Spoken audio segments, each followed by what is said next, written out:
Thank you to Kaylee for suggesting the Law and Order theme for the theme song for this week's Wednesday update. It is Wednesday, September 30 of 2020, and I'm Dr. Tim Loreman, Concordia's President and Vice Chancellor. And I'm here wearing an orange shirt today, and I'm wearing an orange shirt in recognition of the residential school survivors here in Canada. Today is the day where we try to learn from their experiences and hear about their journey. And the shirt says every child matters, and boy, they sure do. Now, I want to talk today a little bit about Concordia's reopening. We're yet to put the final details on our decisions, and there will be an announcement in the coming few days about our plans for the winter semester. But I do have a lot of people asking me that given that our K-12 schools are open and kids are all in school, why isn't it the same at universities? Well, it's a great question, and I'm able to hopefully give you a satisfactory answer. The situation between K-12 schools and universities is a very different situation. University students tend to have exponentially higher levels of contact with a higher number of people both on and off campus than our K-12 students do. So university students are in a wider variety of classrooms and other spaces typically on campus. They're touching more surfaces, they're interacting more widely with people, both on campus and in the community. And so there are many more touch points there where the virus can spread.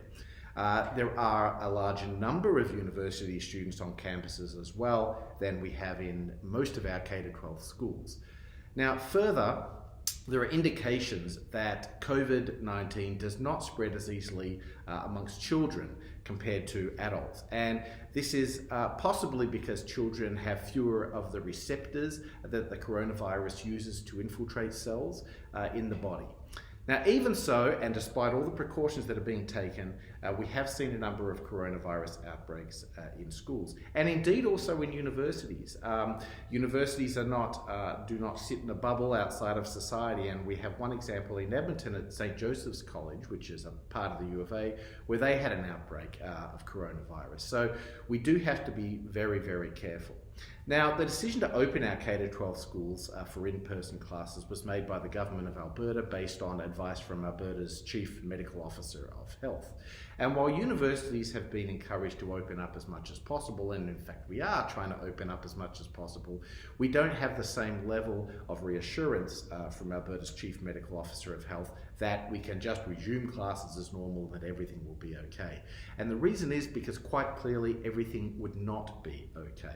It's due to our management of in-person interactions here at Concordia, combined with a lot of good fortune, it has to be said, that have so far meant that we've avoided an outbreak of COVID-19 on campus. Of course, that could change despite precautions, but I believe our good management has been very helpful in this regard. And you only have to look south of the border to see what happens when you open universities up fully to face-to-face interactions. Michigan State University, for example, on September 24th had 1,250 cases of COVID just on campus. Penn State University nearly doubled its COVID-19 cases in the space of a week in September, from 709 to 1,372 cases. That's a lot of cases, and this included 50 student athletes. The University of Virginia saw their largest daily increase in COVID-19 cases in mid-September. They had 39 people testing positive for a total of 371. And by mid-September, 1,600 cases of COVID-19 had been reported at the University of Iowa. And they've done some modeling in the US there to sort of show how coronavirus spreads amongst university populations. And it is very, very high risk to be returning to full in-class participation. We all want to. We are all over COVID. Everyone's sick of COVID. Students are sick of COVID, our faculty and our staff and our administration. Frankly, we're sick of COVID as well. But we're going to have to continue to make decisions that put the health and safety of our community first.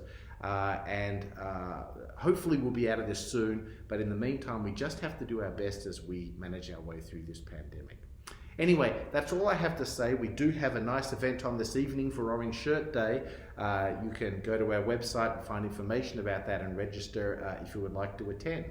But other than that, I'll just say stay safe and healthy, and please wear your mask when you're in public spaces, both at Concordia and elsewhere.